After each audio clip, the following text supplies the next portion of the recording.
July 10th, 1943. The Prokhorovka field, or rather what was left of it. The scalpel in the hands of Captain of the Medical Service Alexei Dmitrievich Belov moved with a mechanical precision that his body, it seemed, should have long forgotten. The air in the captured operating tent was a thick, heavy cocktail of carbolic acid, blood, pus, sweat, and foreign German tobacco he was cutting into German flesh. Under the intense, unblinking gaze of the tall Hauptmann Werner Richter, who stood 2 steps away clutching an MP-40 submachine gun. The barrel wasn't aimed directly at Belov, no. It was lowered, but its presence was a cold touch of iron against every cell of his skin. Behind Belov at the entrance stood another soldier, a silent statue. From outside came the muffled roar of distant cannons, the groans of the wounded in 2 languages, and sharp, guttural commands. Belov lanced a septic abscess on the leg of a German corporal. Pus, mixed with blood, flooded the wound. Nurse Anna, her face a pale mask, quickly and skillfully handed him a swab. Her movements were sharp, almost furious. In her eyes there was not fear, but something more terrifying, a burned-out indifference. Nearby, at a small table with instruments, stood Katya, a young nurse, barely more than a girl. Her hands trembled so violently that the glass ampoules tinkled softly. She wasn't looking at the operating table. She was staring at the earthen floor, at her own worn-out boots, as if hoping to burn a hole through the ground and disappear. In the corner of the tent, on makeshift stretchers made from greatcoats, lay their own, the Soviet wounded. There were not many, only 5, the ones Belov had managed to pull from the line of fire before their world had come crashing down. They were silent, but their silence screamed louder than any groan. One of them, a sergeant with shattered legs whom everyone called simply Zubov, pushed himself up on his elbows. His eyes, inflamed with pain and hatred, bored into Belov's back. He took a deep breath, and a glob of spittle and blood flew towards the operating table. It fell short, landing on the floor half a meter, about 1.5 feet, from the captain's boot. "Traitor!" Zubov rasped, and that single word, uttered in a whisper, sounded like a gunshot in the damned silence of the tent. Belov didn't flinch. His hands did not tremble. He continued cleaning the wound as if nothing had happened. Hauptmann Richter slowly turned his head towards Zubov. In his tired gray eyes there was no anger, only the cold curiosity of an entomologist studying an insect. He said nothing, but one of the guards took a step towards Zubov. Belov, without looking up from his work, spoke quietly, almost soundlessly, but each word was like chiseled granite. "Don't touch him, he's delirious." He spoke in Russian. But Richter, who, it turned out, understood the enemy's language quite well, nodded to his soldier, who returned to his post. A strange, unthinkable pause hung in the air. A Soviet captain defending the Soviet sergeant who had insulted him in front of the German officer who had captured him. It was absurd. A theater of cruelty and mercy played out on a tiny patch of scorched Kursk earth. Belov placed the last suture. Anna was already preparing a bandage. Every day here stretched into an eternity. Every operation was not the saving of a life, but the postponement of a death. His own, and others. In this hell, where the lines between friend and foe, between savior and traitor had been erased, Captain Belov had only one ally, one law, and one god left, his scalpel, and an oath which he had sworn long ago in another impossible life, and which had now become his personal curse. But to understand how a Soviet surgeon's scalpel became the only key to this hell, and at the same time its main lock, we must go back just a few days, to a time when the earth near Prokhorovka had not yet turned into a gigantic mass grave for thousands of men and hundreds of tanks, to a time when Captain Belov still believed he was only saving his own. July 6th, 1943. The field hospital of the 212th Rifle Division was situated in a shallow ravine, sheltered by a sparse copse of trees. Summer was in full swing, scorching, suffocating, smelling of dust, wormwood, and an approaching storm. But this storm brought no relief. It brought fire and steel. For the second day, the Kursk Salient, that giant bulge on the map, was transforming into a meat grinder of unprecedented scale.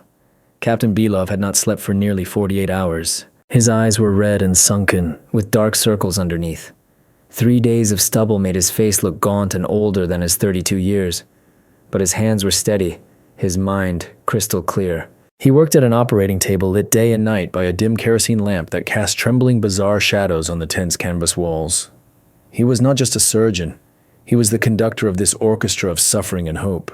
His instruments, scalpels, clamps, saws, gleamed in the lamplight like magic wands capable of performing a miracle, bringing a man back from the other side. "Clamp," he would say curtly, not taking his eyes off the wound, and the hand of Anna, his steadfast operating nurse, would instantly place the cold instrument in his palm. Anna was his shadow, his second pair of hands. She was 27, but the war had aged her a lifetime. She had seen it all: severed limbs, ripped open abdomens, burned out eyes. Her heart was encased in a thick armor of cynicism, but beneath that armor, something living still beat. She did her job silently and efficiently, and Belov valued her more than any medal. "Katya, alcohol," he would call to the other nurse, and Katya, just a girl who had barely turned 19, would hurry to hand him the bottle. She was afraid. Afraid of the blood, afraid of the groans, afraid of the death that lived in this tent. But her fear was overcome by a desire to help, by a compassion that shone in her huge, frightened eyes. She was the soul of their small world, its fragile reminder that somewhere a normal life existed. The conveyor belt of the wounded never stopped for a moment. They were brought in on trucks, carried on stretchers. They crawled in themselves, with shrapnel wounds, with bullet wounds, with burns. Young men, almost boys, who just yesterday might have been holding a textbook instead of a rifle. Belov didn't remember their faces. He only saw the wounds. Each wound was a problem, a puzzle that had to be solved quickly and precisely. There was no time for sentiment. Amputation, 3 minutes. Extracting a shell fragment, 5 minutes. Suturing the abdominal cavity, 10 if you were lucky. He had learned to shut out everything extraneous: compassion, pity, fear. All that remained was the cold calculation of a surgeon.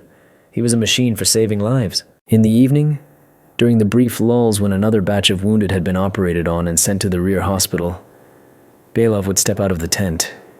He would greedily inhale the cool night air, lighting a hand-rolled cigarette. The sky to the west still blazed crimson, as if reflecting the blood spilled that day. Somewhere far away, artillery rumbled. That sound had become a familiar background noise, like the chirping of crickets.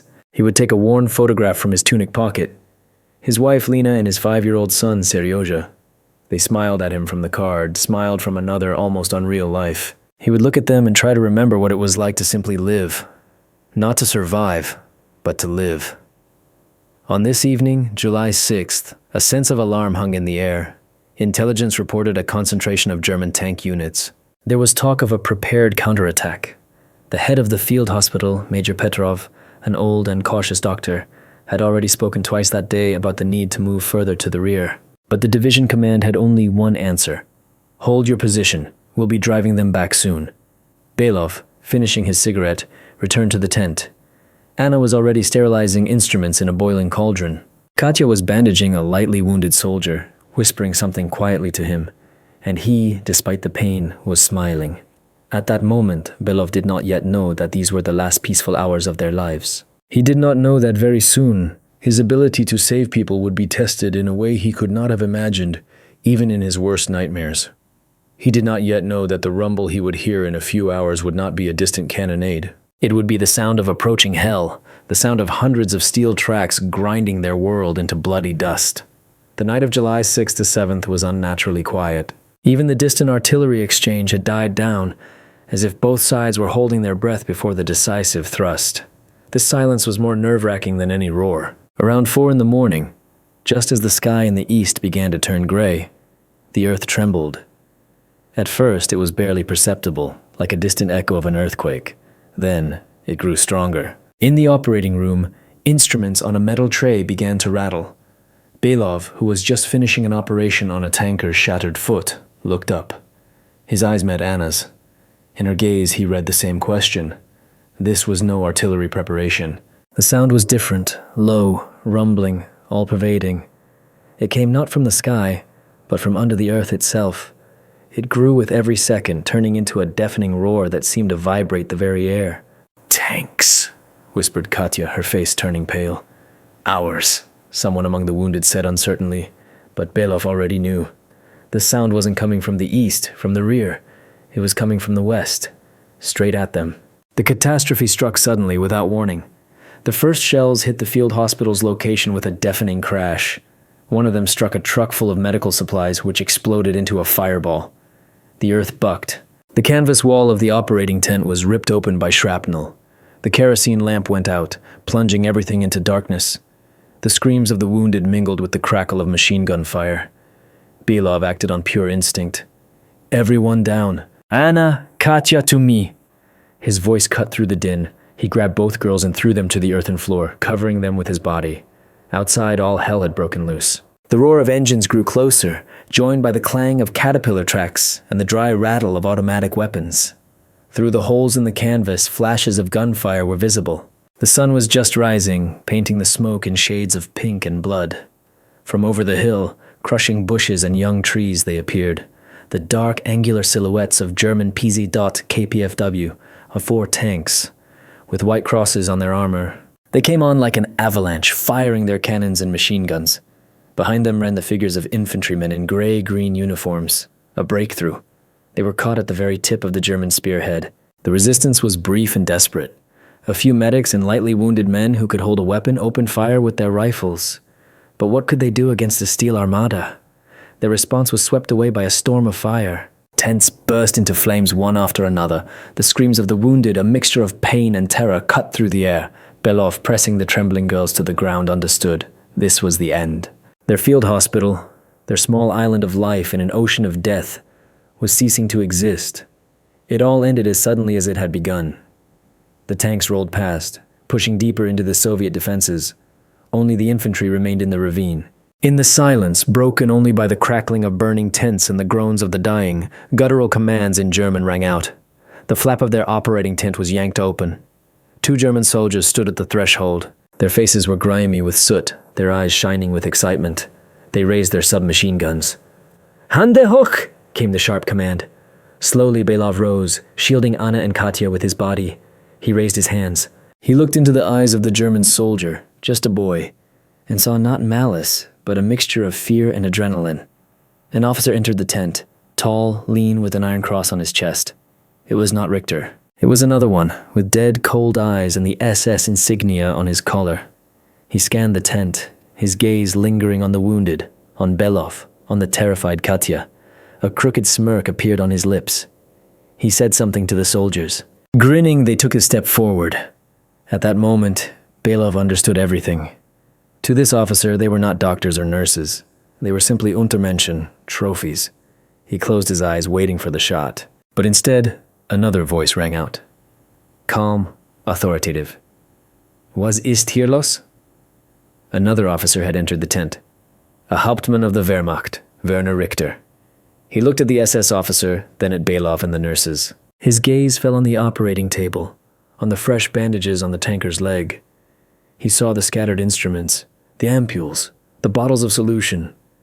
The SS officer said something dismissive, gesturing at the prisoners with his weapon. But Richter wasn't listening. He walked to the table, bent down, and carefully examined Belov's work. Then he straightened up and looked directly into the Soviet captain's eyes.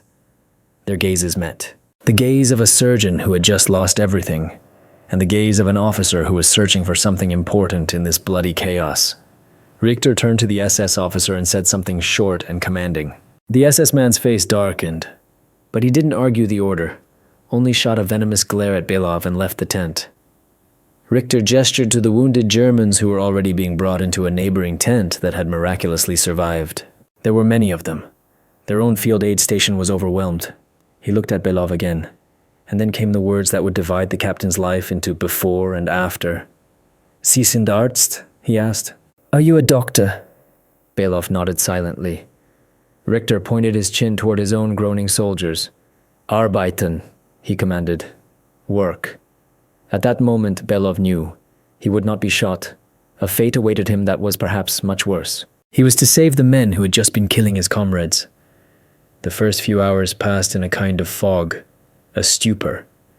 Belov, Anna, and Katya were moved to that surviving tent, which the Germans had quickly converted into their forward aid station. The air here was saturated with the same suffering, only the groans were in a different language. Everywhere. There they were, the enemy, young, old, with blonde hair, with dark hair, in gray-green uniforms stained with blood and black earth. To Belov, they all had the same face, the face of the enemy. His own wounded, those who could walk, had been marched off with the other prisoners. Only 5 of the most severe cases were left in the tent, including Sergeant Zubov. They were thrown into a far corner like useless junk. Hauptmann Richter placed a crate of captured medical supplies and instruments in front of Belov, most of which had been seized from them. Here are your instruments, Herr Kapitan. Here are my men. Work. Belov stood there, staring at his hands, a surgeon's hands. They were made to save. But to save them? The ones who a minute ago had been shooting at his people? His entire being, his very nature, rebelled. It was a betrayal. A betrayal of the dead, of the living, of the very idea for which they were fighting. He remained silent. Anna stood beside him, her fists clenched. Her face was like stone. Katya was crying quietly, soundlessly, her face in her hands. Richter waited. His patience was not infinite. I will not, Belov said quietly but firmly in Russian. He knew Richter would understand. The German's expression didn't change.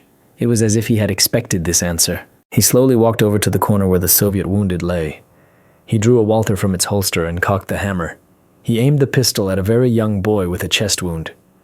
Very well, Herr Kapitan, Richter said calmly. Then I will relieve you of your extra burdens. First these, then your nurses, then you. Time stopped. Belov stared into the terrified eyes of that boy. He saw Katya lunge forward, but Anna managed to catch her, clamping a hand over her mouth. He saw Richter's finger slowly squeezing the trigger, and he understood. He had no choice. His pride, his principles, his hatred, all of it was worth nothing compared to the life of this boy, to the lives of Anna and Katya, to his own life, which might still be of use. I will do it, he forced out. Those 4 words were the hardest thing he had ever said. Richter lowered the pistol and holstered it. I knew we would understand each other. You are a doctor. I am a soldier. We both do our jobs. He pointed to the nearest wounded German, who was gurgling, choking on his own blood. Start with him. The first touch of the scalpel against enemy skin felt like touching red-hot iron. Belov wanted to snatch his hand back. He wanted to plunge the scalpel deeper, to sever an artery. His hands were shaking, for the first time in his many years of practice. He looked up and met Anna's gaze.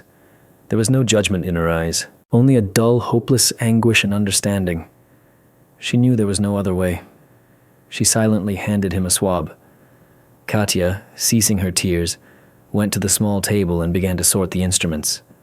Their little team was working again, but now they were working for the enemy.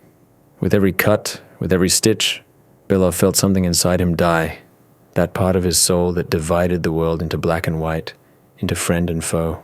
He was saving the life of a man who, if he recovered, would pick up his weapon again and go on to kill his countrymen. The absurdity of the situation was maddening, but the alternative was even worse. Death, not just his own, but also of those for whom he was responsible. It was then, in those first hours, that he made a decision that would define their entire future in this hell. He wouldn't just work. He would set his own rules. It was then that Zubov, watching him from his dark corner, rasped for the first time, Judas. Belov didn't answer. He only gripped his scalpel tighter. He would have to prove, above all to himself, that he was still a doctor, and not a servant to executioners. But he did not yet know what a terrible price he would have to pay for every step on this path. The first days in captivity blurred into one long, endless nightmare, where day blended with night, and the groans of his own men mingled with the groans of strangers. The days passed. Or rather, they didn't pass. They oozed, like serous fluid from a wound that would not heal. Belov, Anna, and Katya worked to the point of exhaustion. 2 or 3 hours of sleep a night, a meager ration from the German field kitchen that tasted as bitter as poison, and an endless stream of wounded.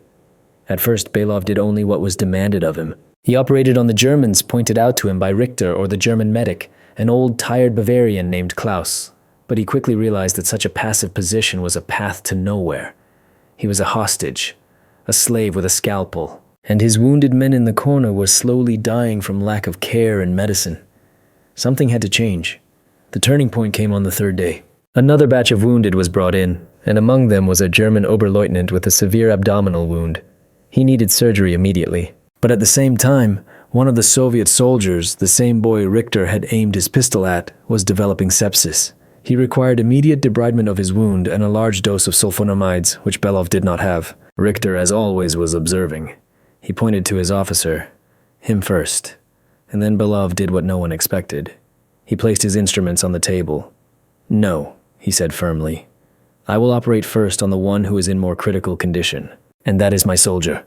He needs sulfapyridine. You have it. Give it to me, or I will not operate on anyone. A dead silence fell over the tent. The German medics froze. Anna stared at Belov in horror. Katya stopped breathing. This was madness. Open rebellion. Richter slowly approached Belov. His face was unreadable. He looked at the Soviet captain for a long time, studying him as if trying to see into his soul. Belov held his gaze. He was ready for anything. A bullet, a beating. But he could not do otherwise. This was a matter not only of that boy's life, but of his own professional honor. Do you understand, Herr Kapitan, that if my officer dies, you will answer for it with your life? Richter asked quietly. I am a doctor, Belov replied just as quietly, and I save those who are most in need of help, regardless of the uniform they wear. That is the only rule I work by. It's this way or no way at all. The unbelievable happened. Richter, after a moment's hesitation, nodded to his medic. Klaus, give him the sulfapyridine. And he added, looking at Belov, but then, my lieutenant, and if you don't make it in time. He didn't finish the sentence. It was a victory. A small, fragile victory, but a victory nonetheless. Belov had not just bartered for his soldier's life. He had seized power in this little hell. A power based not on the strength of arms, but on the strength of his knowledge and his principles. From that day on, everything changed. Belov established a system of triage in the tent. He personally examined every new arrival, Soviet and German alike, and he alone decided who would be operated on first. He created an assembly line where nationality meant nothing. The only thing that mattered was a man's condition. This caused grumbling on both sides. The Germans watched with suspicion as he took an Ivan to the table first. His own wounded, especially Zubov, ground their teeth in hatred when he spent hours working on some Fritz bastard while their comrades awaited their turn. But Belov was adamant. He was a surgeon. And for a surgeon, there are no enemies, only patients. His unexpected weapon became the Hippocratic Oath, taken to its absolute absurd extreme. And that weapon proved to be more effective than any rifle. Richter, strangely enough, accepted these rules of the game. He was a pragmatist. He saw that this Russian doctor worked like a devil and was saving his men, and the fact that he was also saving his own, well, that was a price Richter was willing to pay for such high professionalism. A strange, unspoken relationship formed between the two captains, the Soviet and the German. It wasn't friendship, God forbid. It was the respect of two professionals, caught on opposite sides of the barricades, but each doing their job with integrity. Richter supplied Belov with everything he could get. In return, Belov brought his soldiers back from the brink of death. One evening, when Belov, stumbling with fatigue, stepped outside for some air, Richter approached him and offered him a pack of German cigarettes. Belov silently took one. They smoked in silence, watching the distant flashes on the horizon. I have a wife and 2 daughters in Berlin, Richter said unexpectedly. My father was also a doctor. Belov said nothing. He only exhaled a cloud of smoke into the night sky. This brief moment of humanity in the midst of the slaughter was as fragile as glass, and Belov knew that at any moment it could shatter into 1,000 pieces, because their fragile world, built on medical duty, was hanging by a thread, and that thread was about to snap. Their empire of the scalpel, as Belov privately called his small world, began to live by its own laws. He established a strict routine: rise at dawn, examination of all the wounded, then an endless series of operations until late at night. Anna was in charge of sterility and assisting. Her composure and precision were indispensable. Katya, having overcome her initial shock, had transformed into a true sister of mercy. She cared for the seriously ill, fed them, changed their dressings, and her quiet, gentle voice soothed both friend and foe. She was the ray of light that kept them all from sinking completely into darkness. Belov had achieved the unthinkable from Richter. His wounded were now being fed the same as the Germans. He demanded mattresses and blankets for them. His operating tent became a demilitarized zone. No armed soldiers entered except for Richter's personal guards, who, in any case, kept their distance. This system, born of desperation, provided more than just physical survival. It gave them a purpose. They were not slaves. They were doctors, fulfilling their duty. This allowed them to preserve their sanity, not to break, not to turn into hunted animals. Belov personally kept track of all medications, every ampule, every bandage. He distributed them with a cruel fairness that provoked silent discontent. One time he had to deny morphine to a severely wounded Soviet lieutenant who was screaming in agony because the painkiller was more urgently needed by a German boy who had just had both legs amputated. He's not going to make it anyway, Anna hissed then, her eyes flashing with fury. But this one still might, and he has a better chance. Belov replied coldly, though his heart ached with pity. As long as a man is breathing, he is my patient. He was becoming cruel, but it was the cruelty of a surgeon who cuts off a gangrenous limb to save the whole body. His body was this tent, this fragile system of survival. He was sacrificing the few for the sake of the many. But not everyone was prepared to accept such logic. The main hotbed of resistance was Sergeant Zubov. His wound was not fatal, but his legs were shattered, and he was doomed to immobility. All his untamable energy, all his hatred for the enemy, was now directed at Belov. He became the voice of despair, the one who voiced the hidden thoughts of the other wounded. "Look at him," he would rasp at night, when Belov and the nurses were collapsing from exhaustion. "Our doctor, fixing Fritz's legs while our boys rot. He sold himself for a ration of their slop. Traitor!" His words were a poison that slowly but surely contaminated the atmosphere in their corner. The soldiers, who had at first gratefully accepted Belov's help, began to look at him with suspicion, with hatred. They couldn't see the whole picture. They only saw their doctor saving the enemy. Belov tried to ignore it. He had neither the time nor the energy for arguments. His battlefield was the operating table. But one evening, an incident occurred that forced him to act. He was operating on a German machine gunner, removing a piece of shrapnel from his liver, a complex operation requiring maximum concentration. At one point, Katya, who was handing him instruments, cried out. Belov turned around. One of Zubov's followers, a soldier with his arm in a sling, was trying to knock over the tray of sterile instruments. He wanted to sabotage the operation, to condemn the German to death. Anna managed to push him away. At that moment, Belov knew things couldn't go on like this. The mutiny brewing in the dark corner threatened to destroy everything he had so painstakingly built. He finished the operation, handed the patient over to the medics, and wiping his hands, walked over to Zubov. He didn't shout. His voice was quiet and icy, but it was this voice that made everyone uneasy. Belov looked directly into Zubov's eyes. They burned with the fire of a fanatical righteous hatred. "What are you doing, Sergeant?" Belov asked quietly. "Me? I'm fighting the enemy, Comrade Captain. Or is it Herr Kapitan now? Unlike some people who serve them."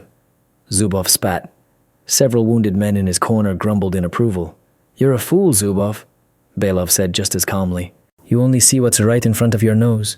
You see me treating a German, but you don't see that because of it, all of you are still alive. That you're being fed. That you're being given medicine. That you weren't shot like dogs on the first day. Better to die on your feet than live on your knees. Better to die than to let a doctor in a Soviet uniform patch up these scum." Zubov's fury was genuine. He believed his own words. He was a simple soldier for whom the world was divided into friend and foe, life and death. Nuances were beyond him. "You think this is living on your knees?" Belov's voice trembled slightly. "You think I enjoy looking at the crosses on their tunics? Every time I pick up a scalpel to save one of them, I kill something inside myself. But I know that every German life I save is another day of life for you. It's another ampule of morphine for Petka. It's another bandage for you, Zubov. I am not serving them. I am using them. My scalpel is the only weapon we have left. And if you idiots try to take it from me, we will all die." He wasn't speaking to Zubov. He was speaking to the others. He saw how in their eyes hatred was being replaced by doubt and then by a heavy understanding. They were beginning to grasp the monstrous logic of the situation. But Zubov was unyielding. "It's all fairy tales. Lies. You're just a coward who's afraid to die," he rasped. Belov realized that words were useless here. This infection, this virus of hatred and misunderstanding, could spread again, and he would have to apply that same surgical cruelty. He turned and walked over to Richter, who had been silently watching the scene from the other end of the tent. "Herr Hauptmann," Belov said in the broken German he had learned in school. "This man," he pointed at Zubov, "is a danger to discipline and to my patients. Isolate him." Richter raised an eyebrow. He understood perfectly. He saw the Soviet doctor using his authority to crush a rebellion among his own men. The irony was palpable. But Richter was a pragmatist. He needed stability in his makeshift hospital. He needed Belov to work without interference. He nodded and gave an order to 2 medics. Without ceremony, they went to Zubov, grabbed his stretcher, and carried him out of the tent. He was moved to an empty shed next door. "Traitor! I'll be back." "I'll have you court-martialed!" His shouts could be heard until they were muffled by the creak of the closing door. Silence fell in the tent. The Soviet wounded looked at Belov with fear and respect. They had seen his strength. He had just before their very eyes sacrificed one of their own to save them all. It was terrifying, but it was convincing. The rebellion was crushed. But Belov didn't feel like a victor. He felt empty. He had just used the enemy to punish one of his own. The lines were blurring completely. He returned to the operating table and poured alcohol into a mug. He drank it in one gulp, burning his throat. Anna watched him in silence. "You did the right thing," she said quietly. But he wasn't so sure. He had defended his law. He had preserved his empire. But while they were sorting things out among themselves, while he was fighting his small war for order, the larger war was preparing a new, most terrible test for them. At the very moment the door closed on Zubov, a vehicle pulled up to the tent. Medics began to carry in new wounded. 2 of them. One was a German officer, high-ranking by the looks of him. A map case was chained to his wrist. He was unconscious, with a shrapnel wound to the chest. The second was one of theirs, a scout in a camouflage smock. He was also unconscious. But before he finally passed out, he managed to whisper a few words to the medic who was dragging him. "Coordinates, artillery regiment, report." Fate had presented Belov with a final, most cruel ultimatum. Belov approached the stretchers. A first quick examination confirmed his worst fears. Both were on the brink. The German officer, whose name it turned out was Major von Arnim, had a penetrating chest wound. The shrapnel had most likely punctured a lung. Internal bleeding, hemothorax. Without immediate surgery, he would be dead within the hour. The Soviet scout, a young man with no insignia, had a similar prognosis, but his wound was to the abdomen. Peritonitis was already setting in. He too had only hours left. But there was one critical detail. Belov had only one sterile kit for a major surgery, one last ampule of ether for anesthesia, and he only had enough of his own human strength for one long, complex operation. Sterilizing the instruments again would take too much time. The second man simply wouldn't survive. He had to choose. Richter stood nearby. His face was darker than a storm cloud. Von Arnim was not just an officer. He was from Corps headquarters. His map case surely contained vital information. "Doctor," Richter's voice was as hard as steel, "you will save the major. That is an order." The Soviet wounded, watching the scene from their corner, were silent. But their gazes were fixed on Belov. In them, he could read a plea. "Save your own. He's a scout. He knows something important. Coordinates. It could save hundreds, thousands of lives. It could change the course of the battle in their sector." This was no longer a question of medical ethics. It was a question of strategic importance. Save an enemy staff officer or one of his own scouts with priceless intelligence. The duty of a doctor versus the duty of an officer. The Hippocratic Oath versus the oath to his motherland. His entire system, built on impartiality, was crumbling in an instant. Now he couldn't choose the one who was more critical. They were equally critical. Now he had to make a choice. A conscious, moral, political choice. Belov leaned over the scout. The man regained consciousness for a moment. His clouded eyes focused on Belov. "Brother," his chapped lips whispered. "Grid square, 42, 16. All their artillery is there. Pass it on." And he lost consciousness again. Belov straightened up. He had heard everything, and he understood what it meant. Those numbers were the lives of his comrades, and the deaths of his enemies. Anna watched him, holding her breath. For the first time in a long while, an expression of desperate hope appeared on her face. Katya was praying, her lips moving silently. Their entire small colony froze, awaiting his decision. A decision on which everything depended. Belov walked to the operating table. He picked up a scalpel. The tent was so quiet you could hear a fly buzzing under the canvas. He turned. He looked at Richter, then at his own wounded, then at the 2 dying bodies on the stretchers. And he made his choice. He made his choice not as an officer, not as a patriot. He made his choice as a surgeon, cold, pragmatic, monstrous.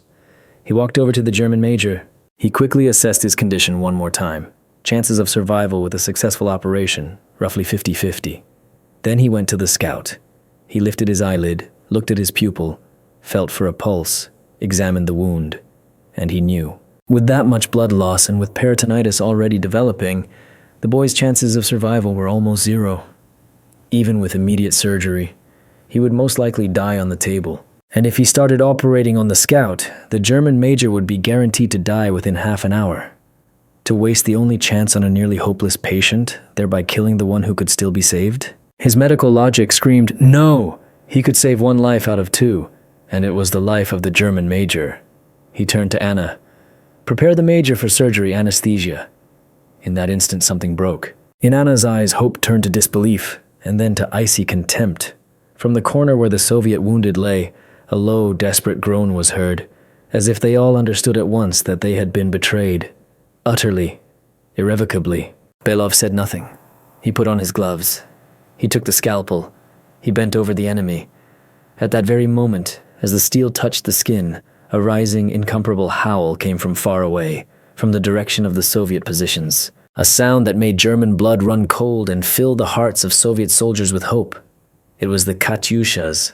The Red Army was beginning its counter-offensive. The operation proceeded to the accompaniment of the growing cannonade. The ground beneath the tent trembled more and more violently. Belov worked with a desperate mechanical concentration. He shut everything out. The sounds of battle, the condemning gazes of his men, the icy silence of Anna, who assisted him like an automaton. He was alone with the wound, with the pulse, with the breath of the man under his hands. He removed the shrapnel, stopped the bleeding, sutured the lung.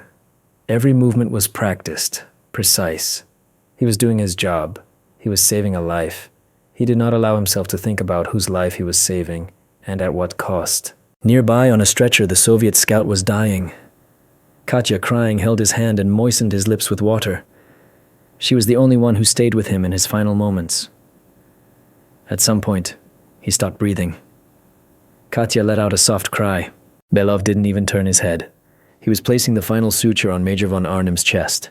The battle was getting closer. They could now hear not just the explosions of shells, but machine gun bursts, cries of "Hurrah!"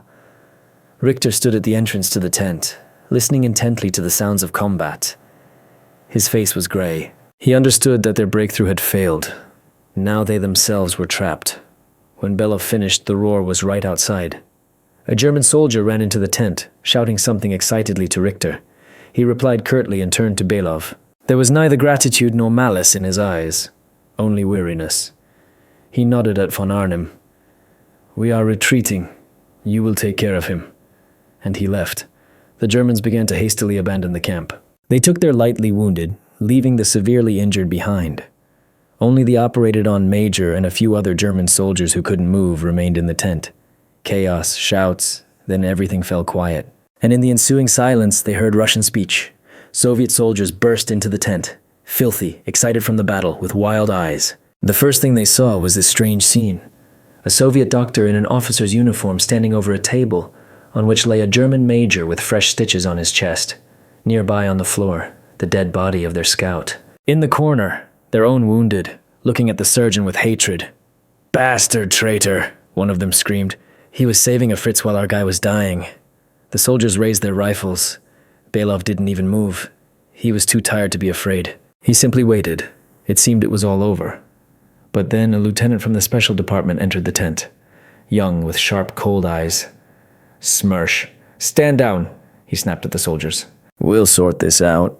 The euphoria of rescue, which had never even arrived, was instantly replaced by a sticky, cold fear. Salvation had turned into retribution. All of them, Belov, Anna, Katya, were taken into custody.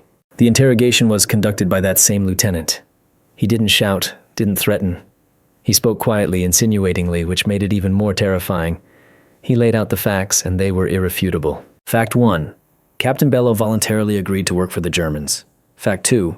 He established a system in the hospital where German soldiers received aid on par with Soviet soldiers, and sometimes even first. Fact 3. The most damning.